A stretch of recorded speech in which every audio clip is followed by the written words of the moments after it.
Muy bien, damos gracias al Señor por una vez más poder compartir su palabra. Y como venimos haciendo y desarrollando en este tiempo esto de sumar cualidades distintivas y características que deben verse en el pueblo de Dios, en la iglesia, en esta oportunidad lo vamos a hacer con un versículo que de una u otra forma fue siendo lema de esta serie de temas. Y es lo que el apóstol Pedro dice en 1 Pedro 2:9, cuando dice: mas vosotros sois linaje escogido, real sacerdocio, nación santa, pueblo adquirido por Dios, para que anunciéis las virtudes de aquel que os llamó de las tinieblas a su luz admirable. Es interesante que el apóstol Pedro comienza y detalla 4 títulos, o describe con 4 títulos lo que es el pueblo de Dios, lo que es la iglesia, para llegar a definir y a decir cuál es el propósito de la iglesia, cuál es la finalidad de la iglesia, cuál es el objetivo que la iglesia tiene o que debe cumplir según Dios en la tierra. Y dice: linaje escogido, real sacerdocio, nación santa, un pueblo adquirido por Dios, para que anunciéis las virtudes de aquel que nos llamó de las tinieblas a su luz admirable. Ahora, Él nos hizo, Él nos creó, Él nos constituyó con ese propósito, con el propósito de que anunciemos las virtudes de nuestro Dios. Es interesante que Él nos creó, Él nos hizo su pueblo para que le sirvamos. Ahora, el dilema que muchas veces existe de servir a Dios o no servir a Dios, de existir en el Hijo de Dios, ese dilema simplemente es una contradicción. Porque el propósito por el cual Él nos tiene y Él quiere que nosotros estemos acá en la tierra es para que le sirvamos y para que anunciemos al mundo quién Él es. De no existir un motivo real por el cual estar acá, simplemente cuando nacemos de nuevo, cuando aceptamos por fe la obra del Señor Jesús y creemos en Él y nos convertimos, simplemente ascenderíamos al cielo y seríamos transformados. Pero Él quiere que nosotros estemos acá y Él sabe y Él nos encomendó una tarea que hacer, y es justamente esta que está remarcando el apóstol diciendo: es anunciar las virtudes de aquel, es dar a conocer al Dios grande, al Dios majestuoso, al Dios glorioso. Ahora, el pueblo, según el apóstol Pedro, está supuesto a ser un comunicador de Dios. Dios siempre se reveló y la intención de Dios siempre fue revelarse al hombre y que éste le conozca y que éste tenga acceso a Él de una u otra forma. Dice Charles Riley: uno de los principales hechos y más grandes hechos de gracia de Dios a lo largo de la historia fue que cuando el hombre pecó y se rebeló contra Él, Él no se retiró, ni Él ni su persona, sino que siempre estuvo al alcance del hombre. Es el hecho más maravilloso, dice Riley, uno de los hechos más maravillosos de la gracia de Dios. Eso es gracia de Dios. Él siempre estuvo con la intención de revelarse al hombre y de que éste le conozca. Ahora, es interesante ver cómo a lo largo de la historia, una y otra vez, Dios se manifiesta. Y lo hace a través de los profetas en muchas ocasiones, pero siempre la revelación de Dios era fragmentaria. Siempre los profetas manifestaban algún aspecto, alguna cualidad, alguna característica de Dios. Por ejemplo, el profeta Isaías describe a un Dios santo, a un Dios que va a castigar a las naciones que se rebelan contra Él, a un Dios que va a castigar a la humanidad perversa a lo largo de la historia, y Él en algún momento la va a castigar. Y Él revela esto porque dice: Dios es santo. Él tiene la posibilidad de espiar el cielo y ve allá que hay un Dios santo. Oseas, a través de y partiendo de su amarga experiencia familiar, manifiesta y revela a un Dios de amor y a un Dios que perdona, a un Dios de gracia. El profeta Amós es una llamada a un Dios de justicia. Es como que cada uno va mostrando un aspecto de Dios, una característica de Dios, una cualidad de Dios, una virtud de Dios. Daniel, por ejemplo, manifiesta y muestra a un Dios omnisciente, a un Dios que conoce el fin desde el principio, a un Dios que en 2 capítulos contó la historia desde los tiempos de Daniel hasta el final de lo que se llama tiempo. Solamente Él tiene esa capacidad, porque Él es un Señor que conoce todas las cosas y conoce el fin desde el principio, pero siempre y a lo largo de la historia que fue revelándose nuestro Señor, en los contextos que fue revelándose a lo largo de la historia, fue de manera fragmentaria, mostrando un aspecto, a la vez si puedo, de cómo Él es. Lo hacían a través de la expresión verbal, y cuando ésta fallaba lo hacían a través de la acción dramática o también a través de efectos naturales. El Señor también se revelaba a través de visiones que había y que Él mismo manifestaba. Es interesante también, y que por eso el escritor de Hebreos en el capítulo 1, versículo 1 dice: Dios, habiendo hablado muchas veces y de muchas maneras a nuestros padres por los profetas, en estos postreros días, dice, nos ha hablado por el Hijo, a quien constituyó heredero de todo y por quien asimismo hizo el universo. El capítulo 1 de Hebreos es uno de los 4 capítulos del Nuevo Testamento cristológicos que hablan de la persona del Señor. Otro de los capítulos cristológicos es Juan 1.1, otro es Filipenses capítulo 2 y otro es Colosenses capítulo 1. Son 4 capítulos cristológicos que hablan de la deidad y de la persona del Señor Jesús. Y el de Hebreos dice: el Señor Jesús no simplemente es una expresión de Dios, no es simplemente es una manifestación de Dios. Dios en el Señor Jesús no está mostrando un aspecto de su carácter. Dios en el Señor Jesús no está mostrando una cualidad de su persona, ni siquiera la cualidad más representativa de Dios. Dios, a través del Señor Jesús, está mostrándose como quien Él es.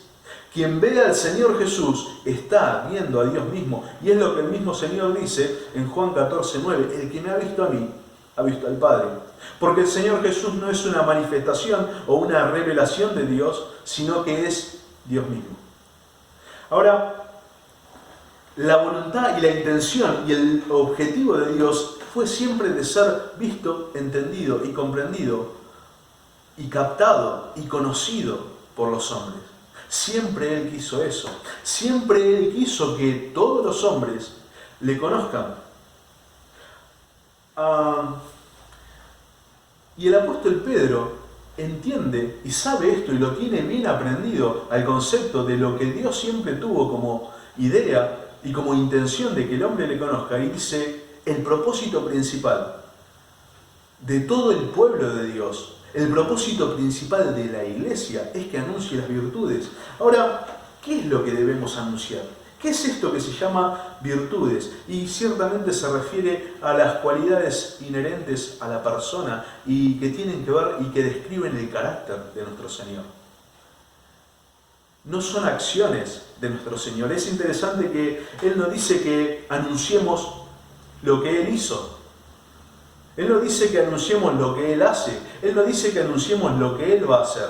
Él dice que anunciemos las virtudes de aquel que nos llamó. Las virtudes, está hablando de anunciar y demostrar la persona misma y el carácter mismo del Dios que nos llamó de las tinieblas a su luz admirable. Eso es lo que dice, algo a lo cual muchos teólogos llamaron a los atributos de Dios las perfecciones de Dios. Esas características que son en Él no sustantivos, que no simplemente describen algo en Él como un aspecto de Dios, sino que están describiendo lo que son acciones en Dios. No son sustantivos las cualidades de Dios, sino que son verbo en Él. Es que Dios no manifiesta luz, Él es luz. Es que Dios no manifiesta amor, Él es amor. Él está siendo amor todo el tiempo, Él está siendo luz todo el tiempo. Dios no va de un lado a otro en cada momento, Él está en todo lugar, todo el tiempo. Eso es infinito, Dios es infinito. La capacidad que Dios tiene es ser perfecto en cada una de sus cualidades al nivel eterno e infinito siempre. Es que cuando Dios manifiesta amor, no manifiesta amor de una manera temporal. Dice Jeremías 31:33, así Él manifiesta amor. Con amor eterno te he amado, dice. Porque es la forma, muestra una cualidad, parecería esencial en Dios como lo que es la eternidad, lo cual es así. Y el amor, algo que nosotros tenemos, el amor de Dios es eterno. Porque Él es tan eterno como amoroso, Él es tan eterno como justo, Él es tan eterno como infinito en el espacio. Él es perfecto y absolutamente infinito en todas sus cualidades. Y nosotros, dice el apóstol Pedro, estamos hechos para hacer saber al mundo de ese Dios de amor. Nosotros estamos hechos para hacer saber al mundo que Dios es amor. Nosotros estamos hechos, dice el apóstol Pedro, para hacer saber al mundo que Dios es un Dios de justicia y que ante Él todo hombre va a dar cuenta. Nosotros estamos hechos, dice el apóstol Pedro, para hacer saber al mundo que Dios es un Dios que conoce todas las cosas y que nada escapa a su saber. Nosotros estamos hechos, dice el apóstol, para hacer saber al mundo que Él es un Dios que todo lo puede y que nada hay difícil para Él. Nosotros estamos hechos para hacer saber al mundo que el Dios de los cielos es un Dios santo. Y por cierto, parecería que es la cualidad más distintiva de Dios. Porque en el cielo es la cualidad más alabada. En el cielo no están diciendo poderoso, poderoso, poderoso, o omnisciente, omnisciente, omnisciente, sino que dicen santo, santo, santo. Es como la cualidad más impactante de Dios. Se lo ve a Dios y simplemente Él es santo. Nosotros estamos supuestos a anunciar en el mundo de que Él es un Dios justo y que Él es justicia y de que juzgará al mundo y de que todos se pararán ante Él. Nosotros estamos para hacer saber al mundo de que Dios es un Dios fiel, de que Dios es un Dios inmutable, de que Dios no cambia. Nosotros estamos, dice el apóstol Pedro, para anunciar eso, para anunciar las virtudes de nuestro Dios. Así lo concibe el apóstol Pedro, y es interesante que a lo largo de la historia, primero fue por profetas, también la palabra de Dios sirvió para la revelación de nuestro Señor. La persona del Señor Jesús, Dios mismo hecho carne, es la mayor revelación de Dios. Y también el Señor quiere que Él ser conocido, y quiere ser conocido por el mundo a través de aquellos que creemos en Él. Eso es lo que toca hoy en cuanto a revelación. Es aquellos que creen en Él, son los que deben y los que tienen la encomienda de parte de Dios de dar a conocer a un Dios grande. Es que vivimos en un tiempo donde al hombre no le interesa cuán pecador, cuán perverso, cuán pervertido, cuán depravado sea. Y no le interesa. No le interesa porque no conoce a Dios. Porque si simplemente supiese que al final de la historia va a tener que dar cuenta ante un Dios 3 veces santo, se cuidaría un poco. Vivimos en medio de una sociedad que es... el mundo contemporáneo no es tan pagano quizás como el mundo antiguo. Las prácticas paganas y cúlticas hay mucho menos, pero lo que ha hecho el mundo es ha corrido de la imagen a Dios. Ha corrido de la imagen, ha corrido de la escena a Dios. Hoy el mundo es más escéptico que nunca en la historia. Como no hay Dios, no existe tal cosa como la deidad, simplemente está lo que nuestros ojos ven. En ese escenario de agnosticismo, en ese escenario de escepticismo, en ese escenario de donde la gente no cree y donde la gente vive su vida como sin Dios, es donde entra el pueblo de Dios, es donde entra la iglesia. Es que el Señor Jesús, cuando habla en el Sermón del Monte, dice: vosotros sois la luz del mundo. Él no dijo vosotros sois la luz de la congregación. O vosotros sois la sal de la tierra, dice. No dice vosotros sois la sal de la iglesia. Es en el mundo donde la iglesia está siendo reflejo de ese Dios. La congregación está supuesta a ser el lugar donde aquellos que anuncian las virtudes de Dios se congregan. Donde aquellos que anuncian a ese Dios majestuoso se reúnen para alabar y glorificar y bendecir a ese Dios que lo rescató y que lo llamó de las tinieblas. El apóstol Pedro es como que toma solamente este propósito, este fin, esta tarea para la iglesia. Y es interesante que el pueblo de Israel perdió el rumbo y perdió el propósito que Dios quería cumplir a través de ellos. Es que se ocuparon tanto de establecerse como nación, se ocuparon tanto de figurar como los demás países, se ocuparon tanto de comerciar como los otros pueblos, que se olvidaron cuál fue el propósito por el cual Dios los crió, por el cual Dios los cubrió, por el cual Dios los protegió, por el cual Dios los hizo un pueblo. Es que se ocuparon tanto en cuestiones de religión, en cuestiones de prácticas litúrgicas, se ocuparon tanto de eso que se olvidaron del Dios que los había librado. Se ocuparon tanto de la religión que se olvidaron del Dios de la religión.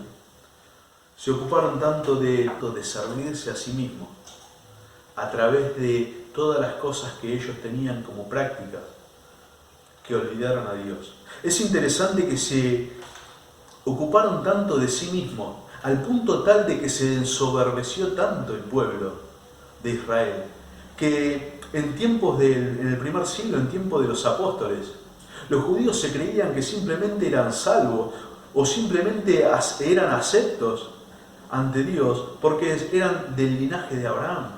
En un momento le sacan a relucir esto al Señor cuando le dicen, momento, nosotros el linaje de Abraham somos. Como si eso le diese alguna estrella y los hiciese aceptos delante de Dios.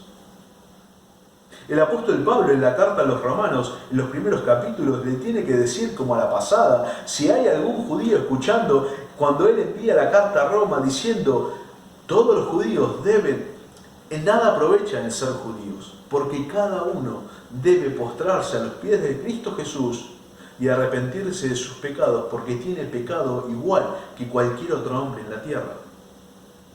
Ellos se habían ensoberbecido y habían olvidado a través de sus prácticas y a través de la religión y a través de su nación, que habían dejado a un costado a Dios, que habían dejado a un costado al verdadero creador de su nación. Es por eso que el apóstol Pedro, tomando esto y viendo y parándose, dice nosotros, el pueblo de Dios, el principal objetivo, el principal propósito, lo que más nos debe ocupar es el anunciar las virtudes de nuestro Señor. Se enfrascaron tanto en ser prolijos a un nivel religioso, que se olvidaron de ser piadosos a un nivel espiritual. Y por eso el apóstol Pedro retoma esto y señala cuál es el propósito principal que debe ocupar a la iglesia. Ahora, me llama la atención que el apóstol Pedro simplemente utilice esto. Como decir, el pueblo de Dios lo que tiene que hacer es esto. Ahora, al apóstol Pedro no le faltó alguna capacidad narrativa para describir o para desarrollar cuál es la actividad que el pueblo de Dios debe llevar adelante. Lo que el apóstol Pedro está haciendo es que a través de esa sola expresión está significando y sugiriendo que todo lo que el pueblo de Dios haga, de que todo lo que la iglesia de Dios haga, debe ser en esa dirección. Todo lo que en actividad sea realizado debe ser en esa dirección y debe ser buscando anunciar los atributos y anunciar las cualidades de un Dios glorioso. ¿Por qué? ¿Por qué simplemente esto? Es que Él sabe que simplemente cuando el hombre conozca a Dios, eso solamente va a resultar en gloria y en variados y resultados maravillosos en cuanto a vida, en cuanto a práctica, en cuanto a comportamiento. Es interesante que Proverbios capítulo 9, versículo 10 expresa el hecho de que el conocimiento del Santísimo, dice, es la inteligencia. El conocimiento, dice Salomón, ser inteligente es conocer al Señor. Eso es ser inteligente. Es que cuando se conoce al Señor es cuando empezamos a ser prudentes. Es cuando paramos en el camino, es cuando empezamos a analizar cuáles nuestras decisiones son. Es cuando empezamos a ver si en realidad lo que estamos tomando está bien o no. Si conoces al Señor, eso es inteligencia. Me llama la atención que cuando el Señor está en la cruz, está muriendo, Él está pagando por el pecado del hombre. Él nos dice, por los que estaban allí, que lo habían crucificado, Padre, perdónalos por todos los pecados que ellos han cometido. Perdónalos por la multitud de su maldad. Perdónalos por su arrogancia. Perdónalos por su obstinación. Él dice, perdónalos porque no saben lo que hacen. Porque ellos no conocen. Porque si simplemente conociesen a quién están crucificando o simplemente conociesen qué es lo que en realidad están haciendo, lo dejarían de hacer. Perdónalos porque no saben, dice. Porque ellos no conocen. Es que el conocer a Dios, el conocer cómo Dios es y cuál su carácter es, simplemente impide dar en su contra.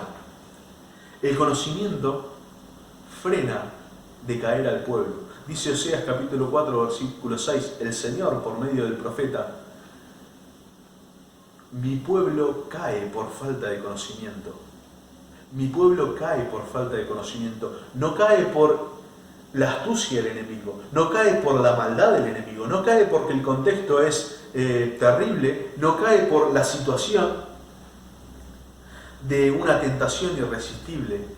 Simplemente cae porque no conoce a Dios, o porque no conoce acabadamente o en profundidad a su Dios. Mi pueblo cae, dice el Señor por el profeta Oseas, porque no tiene conocimiento de Él, no tiene conocimiento de quién Él es o de cómo Él es. Dice David en el acróstico Salmo 119, aquel salmo que habla de la palabra de Dios y de la excelencia de sus expresiones y la excelencia de sus mandamientos y la excelencia de sus estatutos. Dice en el versículo 11 de ese salmo, en mi corazón he guardado tus dichos para no pecar contra ti. En mi corazón he guardado tus dichos para no pecar contra ti. Porque cuando se conoce al Señor, cuando se conoce cómo Él piensa y qué Él dice, es cuando entonces el hombre frena y el hombre pone freno a sus acciones carnales, porque simplemente sabe que está pecando contra Dios. El Señor siempre buscó y busca revelarse. ¿Por qué? Porque Él sabe que simplemente cuando el hombre le conozca, bueno, tendrá vida eterna. Dice, la vida eterna es que te conozcan a ti, el único Dios verdadero, el Señor orando en Juan capítulo 17. Pero Él sabe que cuando un hombre le conoce a Él de verdad, lo que va a resultar, lo que va a brotar de esa vida es alabanza y gloria de su gracia. Solamente puede resultar eso. No va a generar otra cosa el conocer a Dios que una vida de un verdadero adorador, que una vida de alguien que esté consagrado a Él, que una vida de alguien que esté supuesto a entregarse a Él al nivel más alto. Es que la vida cristiana no tiene que ver con logros personales o con la autorrealización a un nivel personal. La vida cristiana, según el apóstol Pedro nos enseña, tiene que ver con el que todo el tiempo estemos comunicando a Dios. Es interesante que todo el tiempo los hombres estamos siendo leídos. Todo el tiempo, en todo momento, en cada instante, estamos siendo leídos. Por aquellos que nos conocen, por aquellos que no nos conocen. por aquellos que nos ven a la pasada, por aquellos con los que estamos más tiempo. Pero todo el tiempo estamos siendo leídos, todo el tiempo estamos siendo evaluados, todo el tiempo también tenemos la posibilidad y la oportunidad de comunicar a un Dios grande y a un Dios que nos ha salvado y a un Dios del cual decimos que es lo mejor y a un Dios del cual decimos que no hay una vida mejor que vivir en comunión con Él. Es interesante que hay un personaje y una historia que se cuenta en Mateo capítulo 19, del 16 al 22. Hay un joven allí que aparentemente conoce todo, aparentemente conoce a Dios a la perfección, aparentemente en cuestiones prácticas, en cuestiones religiosas, en cuestiones de mandamiento. Él conoce a Dios y parecería estar aprobado en cuanto a las exigencias que Dios establece en su palabra. Y es la historia del joven rico. Un joven que va y se llega hasta el Señor, que había escuchado del Señor que enseñaba, de este maestro que enseñaba sobre la vida eterna. Y se presenta ante él y le dice: maestro bueno, ¿qué bien haré para heredar la vida eterna? A lo que el Señor responde: ¿por qué me llamas bueno? Solo hay bueno uno y es Dios. Hay muchos que se agarraron de este versículo para decir que el Señor estaba diciendo que Él no era Dios. No es así, simplemente el joven rico ni siquiera sabía quién era el Señor Jesús, por eso viene diciendo maestro. Excepto sus discípulos, aquellos que le llamaban maestro, eran los fariseos y los escribas, aquellos que no creían en Él. Pero los demás, los que creían y los que sabían quién el Señor era, lo llamaban Jesús, hijo de David, o lo llamaban el Mesías, o que Él era el Cristo. Él simplemente lo llama maestro, porque para Él era eso, era alguien que estaba enseñando. Era alguien de parte de Dios que enseñaba, como algo diferente de lo que los rabinos, fariseos lo hacían, pero era un maestro. Y él dice: maestro bueno, ¿qué bien haré para heredar la vida eterna? Y parecería que tenía todo aprendido. Y el Señor le dice: bueno, los mandamientos. Y empieza a describirle desde la mitad para adelante del decálogo los mandamientos que debía cumplir para alcanzar la vida eterna. Alguien diría: bueno, esto es salvación por obras. Nada que ver con eso. Y queda plasmado en cómo se da la conversación. Porque él le dice: bueno, Señor, yo todo esto lo he hecho desde el principio, como dígame algo que no me hayan dicho los maestros de siempre. Y el Señor le dice: una cosa te falta, vende todo lo que tienes, dáselo a los pobres y tendrás riqueza en el cielo, y toma tu cruz y sígueme. Lo que el Señor le está diciendo es: ¿en serio sos tan bueno? ¿En serio sos el chico 10 en cuanto a comportamiento, en cuanto a devoción a Dios? Vamos a tomar la primera parte: el amarás a tu prójimo como a ti mismo. Anda, vende todo lo que tienes y dáselo a los pobres. Dice que se fue triste porque tenía muchos bienes. Termina de una mala manera esa historia. Es interesante que este joven conocía al Dios de la religión, conocía al Dios de las prácticas, de los mandamientos, pero no conocía al Dios verdadero de la historia. Porque él amaba más los bienes que a Dios. Él amaba más lo que tenía y lo que tocaba y lo que palpaba que al Dios invisible. Él amaba más lo que sus ojos podían, en lo que sus ojos se deleitaban por las posesiones que él tenía, que en el Señor que lo había creado. Él simplemente no conocía a Dios. Es que conocer a Dios no simplemente tiene que ver con alguna práctica eventual o desarrollo que uno haga como hombre a un nivel de práctica y eclesiástica, si puede. Conocer a Dios tiene que ver con entender y poder captar cada una de las virtudes y de las cualidades de Dios, cómo ellas nos van afectando y cómo deben repercutir en nosotros a un nivel de vida.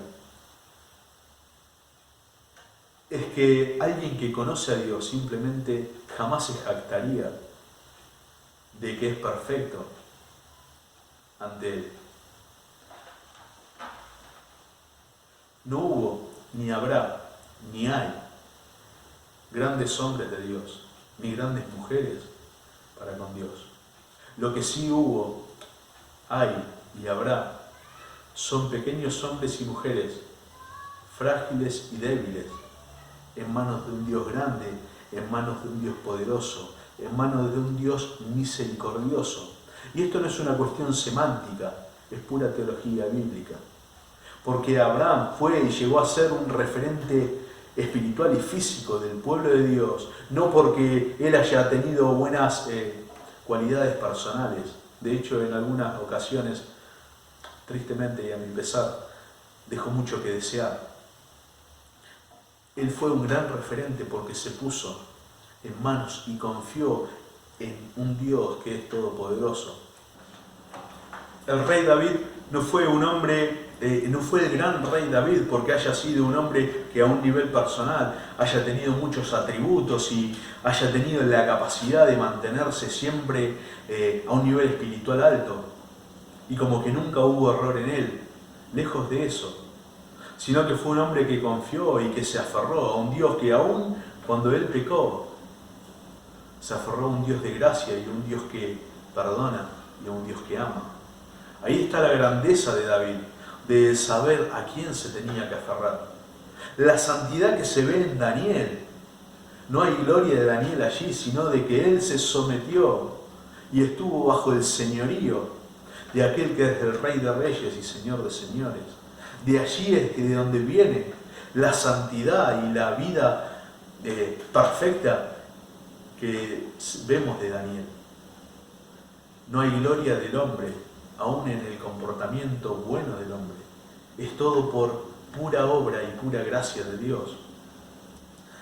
El hombre, el pueblo de Dios, la iglesia de Dios, está supuesta a anunciar a través de sus actos todo el tiempo los atributos de Dios, las cualidades de Dios. Y cuando digo todo el tiempo es hacer uso o hacer lo mismo que dice el apóstol Pablo en Filipenses 1:19 cuando menciona: para mí el vivir es Cristo y el morir es ganancia. Él no está diciendo para mí la vida usándolo como sustantivo, él está diciendo como verbo, el vivir, todo lo que yo hago, todo el tiempo, eso es Cristo. Eso es anunciar, eso es mostrar, eso es revelar quién Dios es. Es que servir a Dios no tiene que ver con una actividad puntual que el Hijo de Dios haga.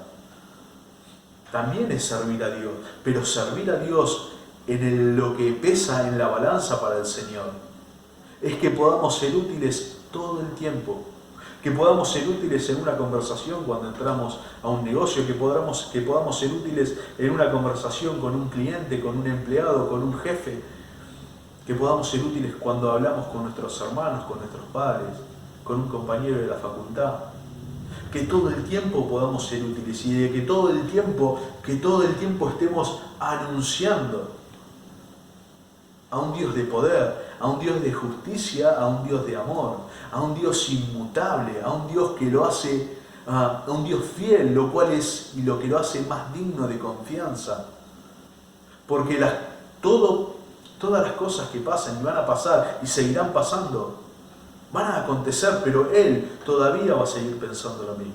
Él todavía va a seguir estando parado, si puedo, en el mismo lugar de siempre, pensando y sosteniendo lo mismo. Porque Él es un Dios fiel, es un Dios digno de confianza. La iglesia, el pueblo de Dios, en medio de un contexto tan adverso como en el que está, debe y está supuesta también a hacer lo mismo que el apóstol Pedro dice en el 2:9 de su primera carta: anunciar las virtudes, anuncia las virtudes, predica las virtudes, comunica las virtudes de aquel que nos llamó de las tinieblas a su luz admirable. Sí, los dejo y nos vemos en la próxima.